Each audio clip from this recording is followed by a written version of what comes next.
Finally दोस्तों भोजपुरी की MK. Singh का तीसरा गाना रिलीज हो चुका है। गाने को लेकर हम बातचीत करने वाले हैं। यह एम.के. सिंह का गाना कैसा है? दोस्तों वीडियो को अंत तक बन रहे। जो लोग मेरा चैनल का सब्सक्राइब नहीं किया है तो जाए चैनल को सब्सक्राइब कर लीजिए। भोजपुरी का पर का खबर इसी चैनल पर लेकर आता रहूंगा। जी हाँ दोस्तों, भोजपुरी की जाने माने गायक हमारे बड़े भैया एम.के. सिंह जी ने नवरात्रि की तीसरा सॉन्ग भी लेकर आगे हैं। जी सॉन्ग का टाइटल है आइए जान पंडाल में आए, जिस चैनल से आया हुआ है, जिस चैनल का नाम है एम.के. सिंह ऑफिशियल से ही रिलीज कर दिया गया है। आप लोग सॉन्ग को सुनकर ही आप लोग मन खुश हो जाएगा। ये सॉन्ग नए अंदाज में ही गाया गया है।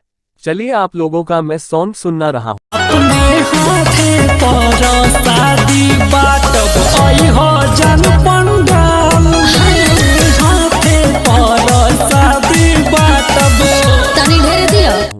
यदि आप सॉन्ग सुन लिए हैं तो कमेंट बॉक्स में ही आप लोग जवाब दीजिएगा। जैसे पहले सॉन्ग को भी प्यार और आशीर्वाद है तो तीसरा सॉन्ग को भी प्यार और आशीर्वाद दीजिएगा। यदि आप भोजपुरी मस्ती दबंग को देख लिए हैं तो जाइए चैनल को लाइक और सब्सक्राइब जरूर कर दीजिएगा। जियो मेरे भोजपुरी समाज।